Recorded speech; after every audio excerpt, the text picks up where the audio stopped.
access to information is a topical issue, and we've just celebrated the International Day of Universal Access to Information, and also, of course, World News Day, which is very pertinent to the subject. And finally, we have an access to information bill before Parliament, years after Action Namibia and others started to work on this project with the Ministry of ICT in 2016. So there is a light at the end of the tunnel as this is set to become law. The COVID pandemic has given even more impetus to the necessity of such access on the part of both citizens and journalists alike, given the predominance of disinformation around COVID measures in general and vaccines in particular, and of course the lack of transparency in government and other sectors. With me today to chat about the urgency of the ATI law in the prevailing circumstances is Frederico Links, who chairs the Action Coalition, which has pressed for an ATI law and has helped to formulate the bill. Frederico also heads up Namibia Fact Check, so he's very well acquainted with all of these issues. I'm Gwen Lister, host of the NMT's Free Speak podcast, in which we talk about all things media.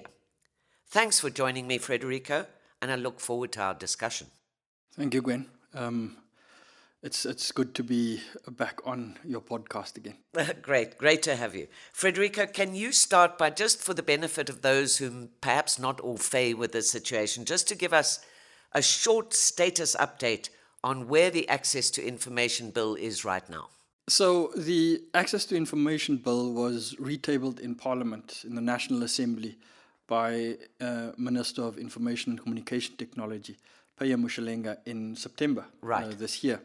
This was after, he had initially tabled the bill in June last year, but because of the disruptions caused by the pandemic, and also because of politics in the National Assembly, the committee to which the bill had been referred in 2020, after initially being tabled, had not been constituted in that parliamentary year, in the 2020-2021 parliamentary year.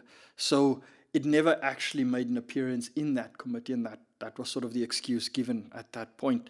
And earlier this year as well, when we requested information about an update where this bill was in the parliamentary process. Right. So now the bill is back in Parliament, in the National Assembly, and I mean, it seems that the intention is to pass the bill before the parliamentary calendar for 2021 closes, which is at the end of November. Right. So we could see, this bill being discussed and then eventually passed in the National Assembly, and then going to the National Council, and then back to the National Assembly for if there's anything that needs to be sorted, and that the bill could actually become law before the end of November this year. So that seems to be the intention. So I mean, that's something that we're monitoring. Okay, so it looks like, finally becoming a reality, which is good news. But Frederico, really to dig down, I think, and I'm sure you probably do as well, as we're both members of the Action Coalition, that many people, when we talk about grassroots, don't really yet understand the importance of access to information in their lives. And I think that's especially so during the pandemic, when times are tough and many people are simply concerned about putting food on the table and surviving from day to day. I noticed an article in New Era which quoted, for example, the Oshikoto governor, who said that over 90% of his residents feels that there's a lack of timely access to information, or that there is very little information for the residents of that area. And presumably this also includes pandemic-related information. This is quite an indictment of the prevailing situation. So maybe give us a few thoughts on why you think transparency should be prioritized over and above what citizens may consider to be more pressing issues. Look, there's a serious question mark. I read the article that you're referring to. There's a serious question mark over that specific figure there. 91% is the figure that is being mentioned there. 91% of Oshikoto residents, do not feel they have adequate access to information. Right. So I don't know where that figure comes from, Right. but I mean, if we use it as a guide, I think it's something that we can sort of draw across most of the country. You know, most people, Especially rural in kind rural of areas, population, yes, right? do not have access to meaningful access or to any sort of information that might actually play a role in their lives. And I think there's a lot of information out there that sort of substantiates that. But why transparency is so important at this time? I mean, I think we can see what a lack of transparency has actually the consequences of a lack of transparency in an emergency, and this cuts across all sectors of government. Right. And firstly, I think this plays out in a lack of trust.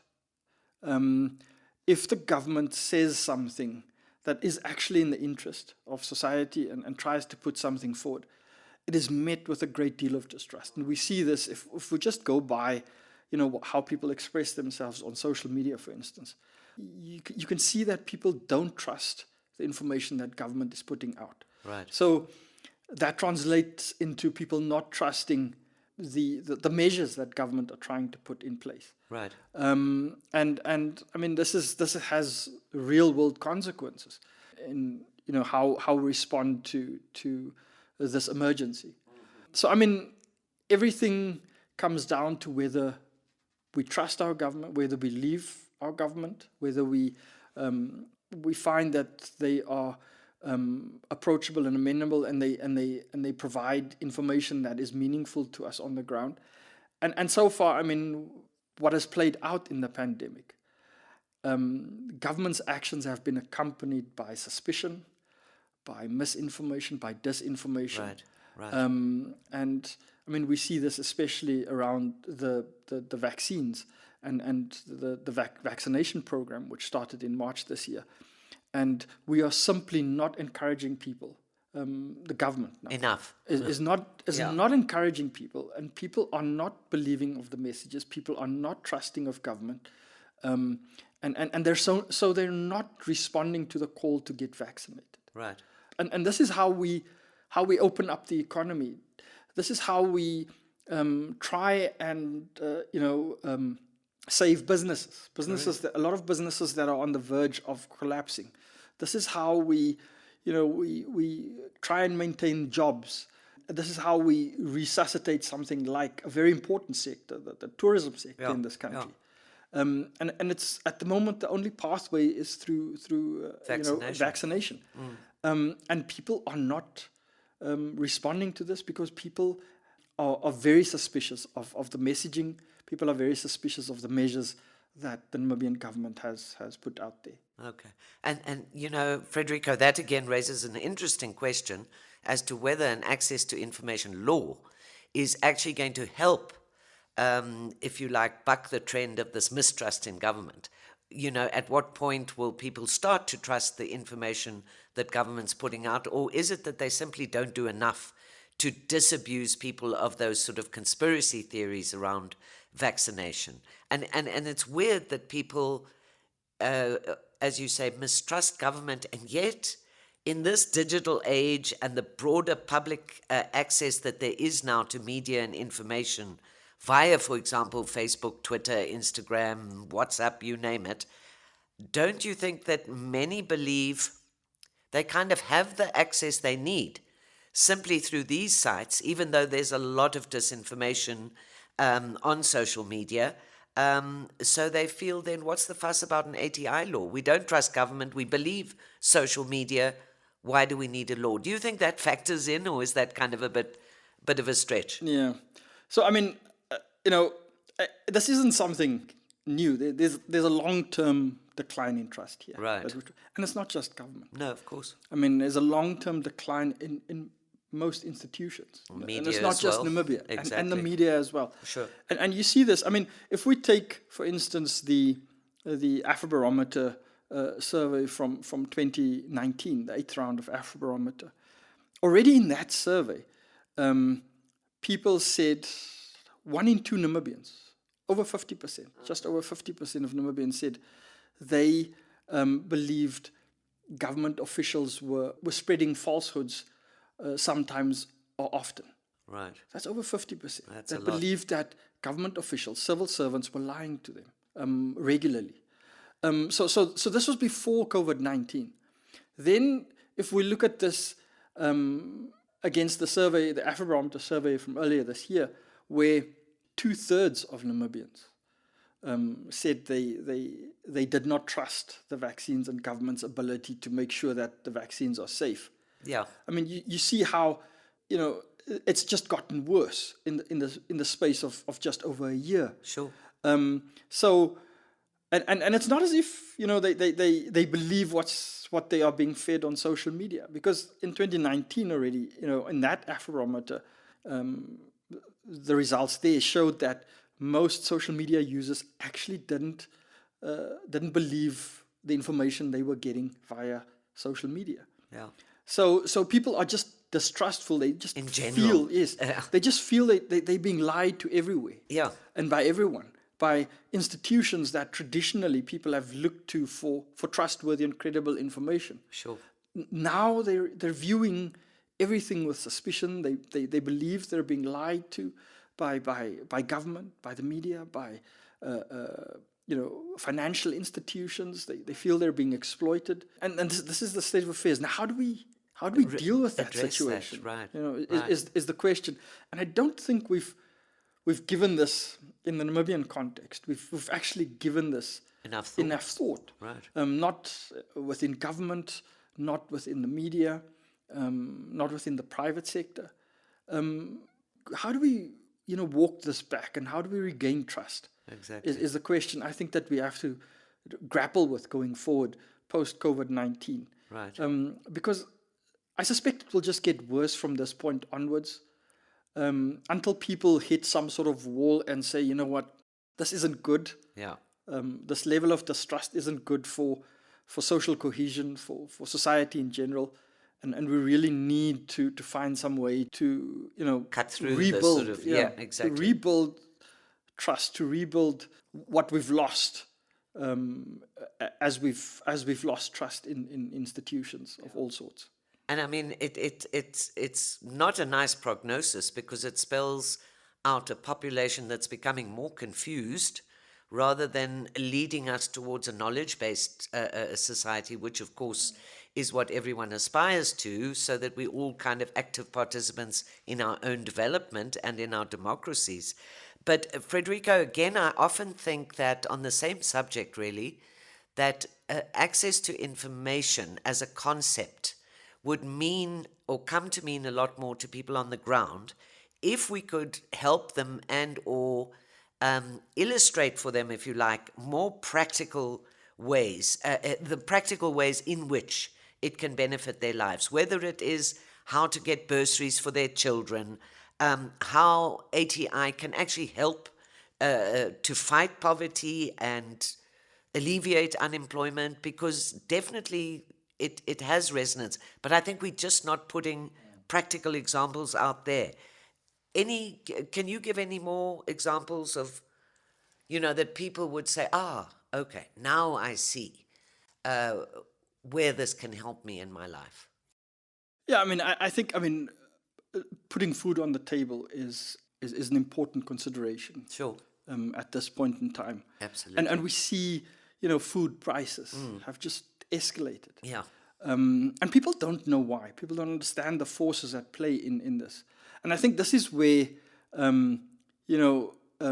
as media and as civil society and as government, it becomes important to explain to people, what is happening in our food production, where our food comes from, what is happening in supply chains, why are basics becoming so expensive. Yeah. And the knock-on effect of a fuel price, for example. Exactly. Yeah. So how does the fuel price impact on food prices? Yeah. Why is it that we're struggling to in the area of food security, in food self-sustainability in Namibia? What are the factors influencing that? Yeah. That sort of thing is important to to make people understand, how do we deal with this? What are Yeah. the solutions? Yeah. Yeah. How can we circumvent this over the long term? Because, I mean, once you have these sorts of trends, they tend to prolong. Exactly. And I mean, our economy is not in a good place. No. Namibians are not in a good place. People are struggling. Life is very hard at the moment for a lot of people out there. And this is part of what. So you can't separate these things. You need to deal with the information around the pandemic, around COVID-19, in the same breath and vein that you're dealing with these these socioeconomic issues, because COVID-19 has had a compounding effect on the hardships that we faced before the pandemic struck. I mean, we've been been facing severe economic headwinds since 2016. Absolutely. Our economy hasn't been in serious deterioration and decline since 2016. And now we've had the pandemic sort of compounding that. Right. And people, I mean, even in my close network of friends and family, people have lost jobs. People have lost businesses. Yeah. People have lost livelihoods. Right. The mental health effect of this, I mean, I can see it. Can't be underestimated. Is having an impact on people.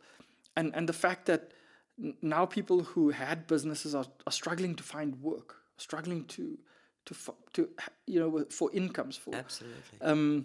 People are struggling to pay their house bonds. People are struggling to pay their cars. So I mean, people are losing. People are going backwards. People are falling back into poverty who had emerged out of poverty, and they don't understand what is busy happening. Right. And that's fertile ground for people to be radicalized by conspiracies, by misinformation, by disinformation. Fertile ground. To fall for all sorts of rumors and speculations, and that this is a deliberate attempt. COVID-19 is now a deliberate attempt to impoverish and population control and all sorts of conspiracy theories thrive.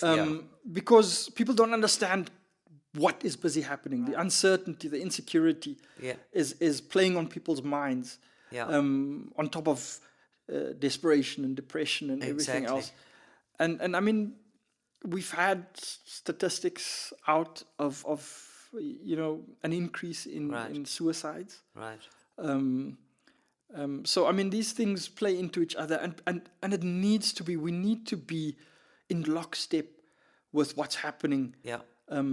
And we communication-wise and informationally. Exactly. And that isn't happening. Exactly. We're not there to try and counsel people through hardship. And that's what we should be doing in a time like this, because this is where things fall apart. Exactly. And if we're not holding things together with messaging and communication and so on, we can go seriously off the rails. I mean, I saw a headline this morning about,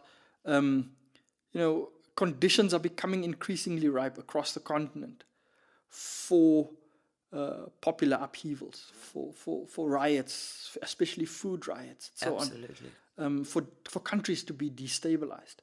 We've already seen a number of coups just this year across the continent, and these are the sort of conditions that make it that fertile. fuel these sorts of things. So, I mean, we have to find a way to deal with this informationally and communication. Right. Frederico, at times I think that we tend to absolve people of their kind of responsibility, if you like, in terms of getting or demanding their access to information. And there are times when they gave out that grant, for example, during lockdown last year at the height of the COVID pandemic, where people all seemed to know where to go and what to do to get the money that would help them.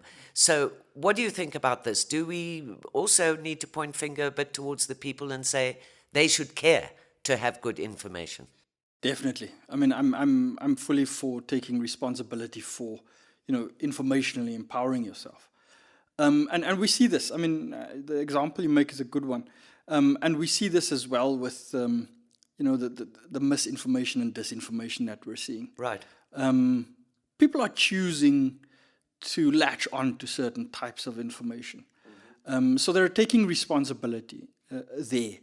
And then they're talking about, we're being lied to, we're being deceived, and so on. I often hear people say, where do we go for credible information? And my response usually is, if a year and a half into a devastating event that is affecting your life, right? You're still asking that question? You're still asking where to go for information. You're clearly not taking responsibility for what's happening. But then you complain about, I've lost my job, I've lost my all sorts of things. But you're not empowering yourself with information. You're not taking responsibility for, all right. Being proactive. Exactly. All right, so this is busy happening. I need to monitor this day by day.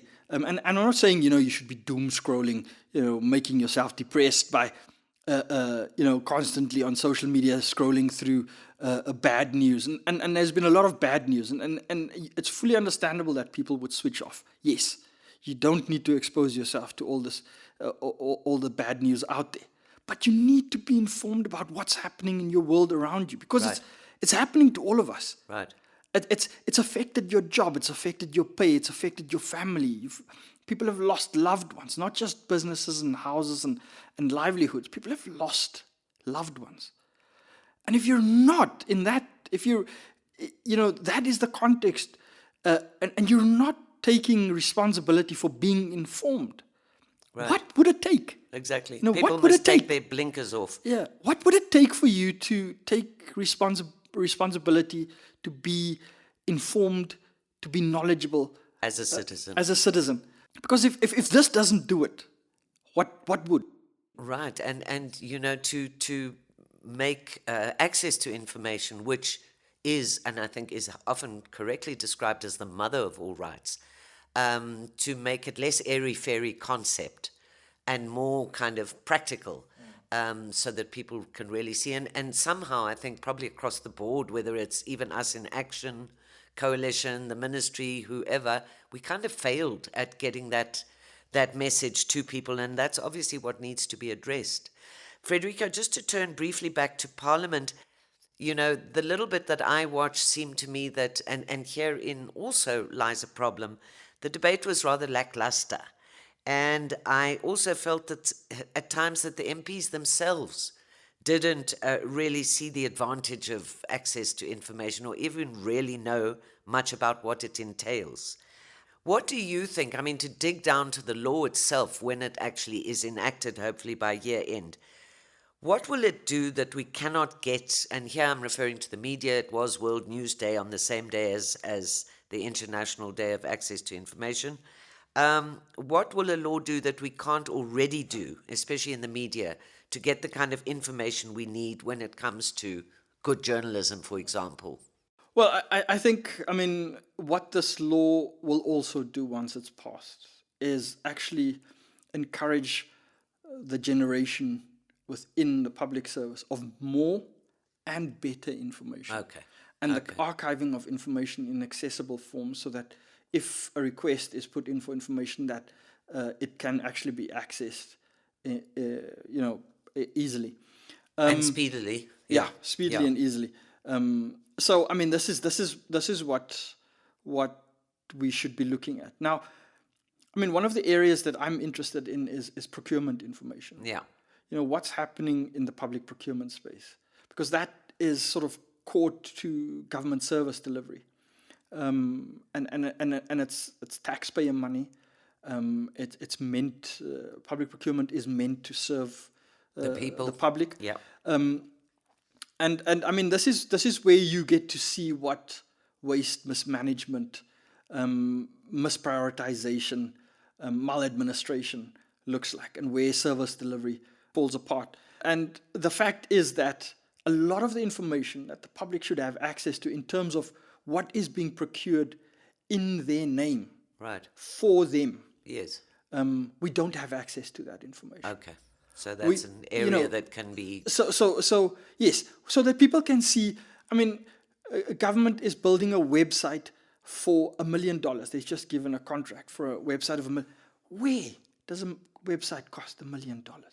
Who made that decision? Yeah, and who's asking the questions about it? That's clearly not money well spent. Yeah. If you can get, you can get very good websites, for instance, for way less than that. Right.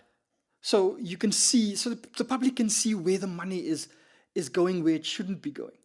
I mean, may I quickly juxtapose that, what you're saying, Frederico, because it's very important with a news item I saw just the other day, which is sort of with some pomp and heraldry, they announced that there's now a garbage pickup a site for the informal settlement. I think it was Owetoweni in Otjiwarongo, and I thought, about bloody time. So, I think you raise a very good point. $1 million for a website, and we don't have refuse removal for many of these informal settlements. How do we make people care about those issues? And so that it's not just a few activists standing up and complaining, but that it has groundswell public support to ask the questions about where the money's going. Yeah, yes, I mean, I think as civil society, we need to be a lot more vocal about, these sorts of things. Yeah. And I mean, we try. Yeah, we try, to focus on what's important. Exactly. But there's only so much as we as civil society can do.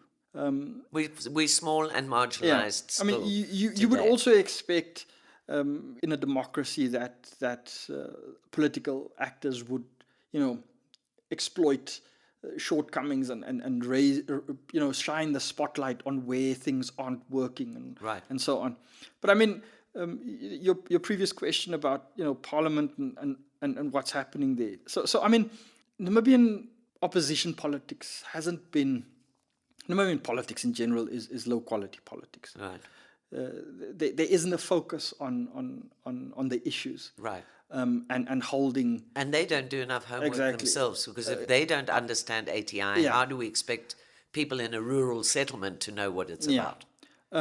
So I mean, there's a lot that needs to be done, not just within one sector, but across sectors, because you can't. We're facing a situation where you can't just fix one thing and expect things to fall into place. No. Yeah. It is fixing things at different places, communicationally and informationally. I mean, the ATI law is just one thing.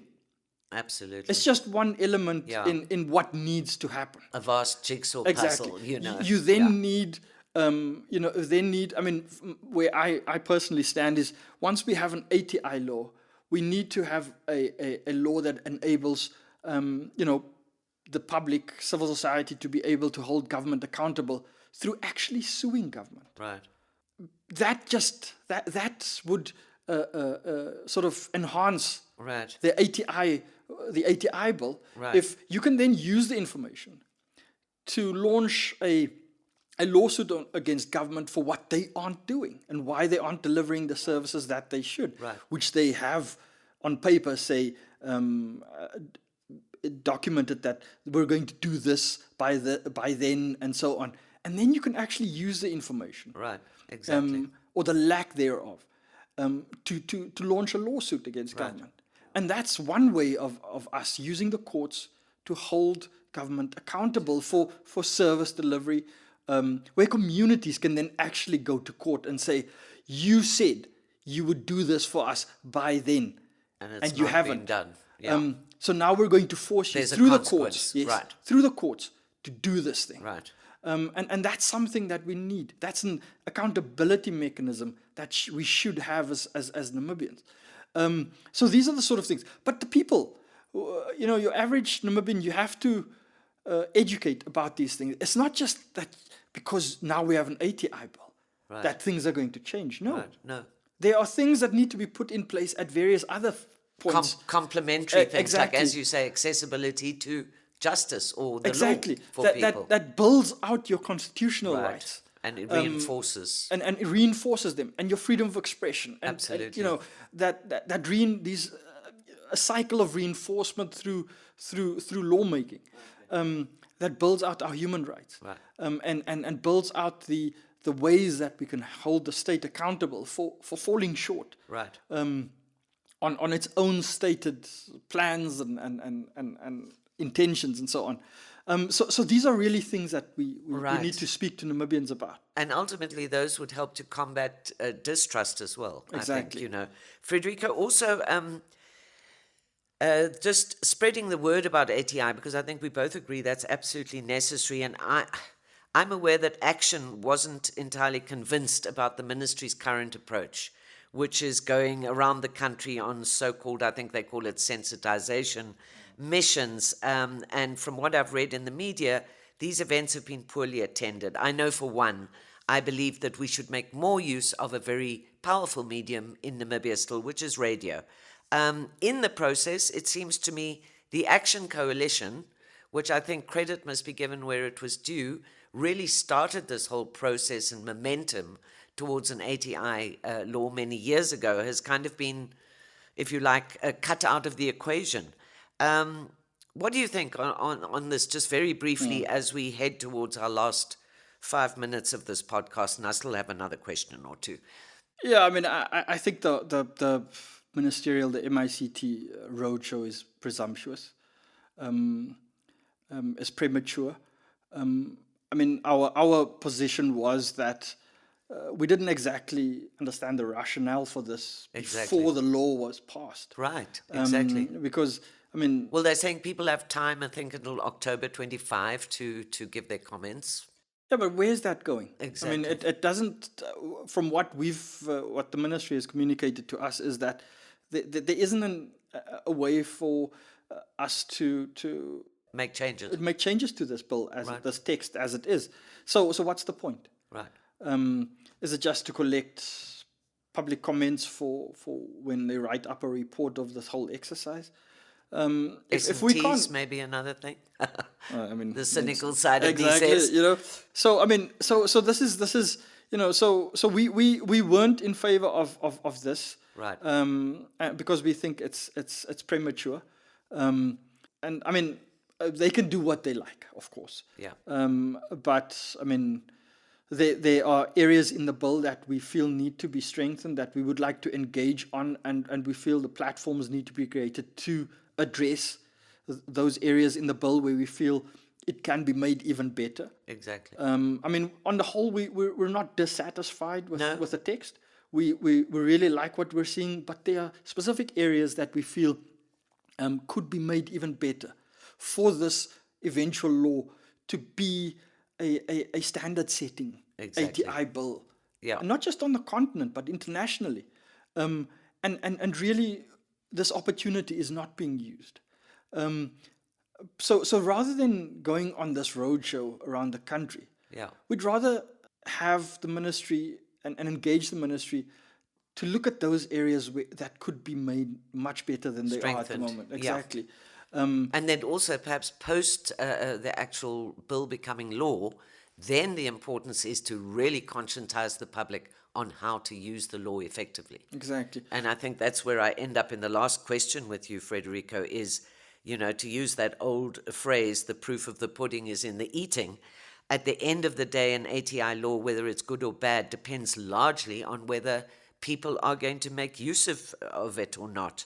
We all know Namibia is late to the party in terms of African countries who've come on board and enacted such laws.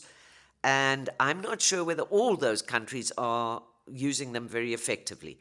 How do you finally, in your wrap-up thoughts, Frederico, do you see the scenario playing out here, post the bill becoming law, and what do we need to do to make this an effective ATI law? Well, I mean, I think we'll have to monitor the implementation going forward, because we're sort of already hearing that, we'll pass the bill now, but it might not be implemented for a few years. Wow. Because, there's no money to do this, to create the institutional structures that need to be created. Right. So we could see this bill on the books just being window dressing for the time. Exactly. And it's similar to the witness protection bill and the whistleblower protection bills. that were passed in 2017 and still haven't been implemented. Right. And the excuse, of course, is, you know what, we don't have the resources to do it at this point. Right. So, I mean, this is what we suspect will happen going forward. Okay.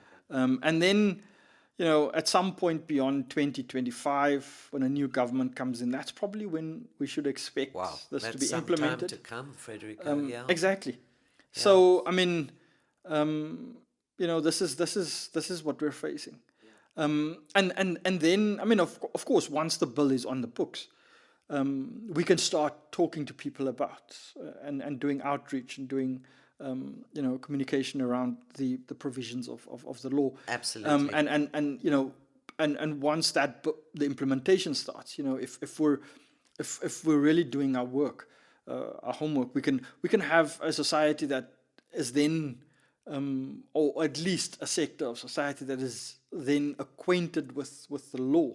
Exactly. And that's what I think we should be doing. And as you said earlier, that argues for people or institutions to use the courts. But I mean, in the absence of an information commissioner and all the trappings of this bill. But I would caution, I mean, as I said earlier, that you know, look, the ATI law would just be one thing that we would need, one component of a much more enhanced legal framework. Exactly. We then need to put in place other elements in this equation for you know, for people actually to live out fully this right to access to information, to justice, to freedom of expression. So you know, having the ATI bill follows on having, for instance, the whistleblower protection bill. Absolutely. You know, and so these exactly. So these we keep on putting in place, and we have to ensure that these different legislative initiatives are implemented, or are put at least on the statute books. Yeah. If they're not being implemented immediately, and then, you know, they start speaking to each other, and we can start making use of them, start holding government accountable. Right. And that's what we should be aiming for.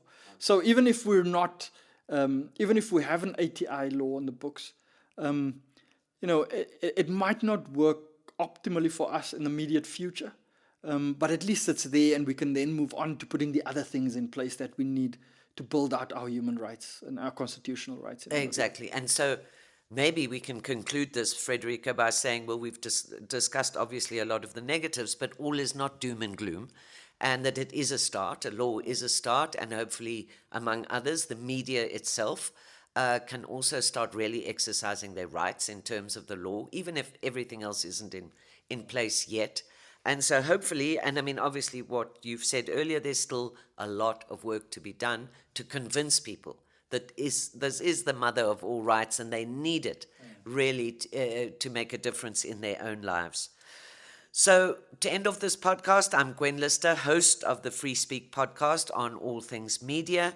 Thank you for joining us, and thank you, Frederico, for your input today. It was fascinating discussion. And please, everybody out there, check out the NMT podcast on SoundCloud, YouTube, and iTunes. And thank you very much for joining us in this discussion.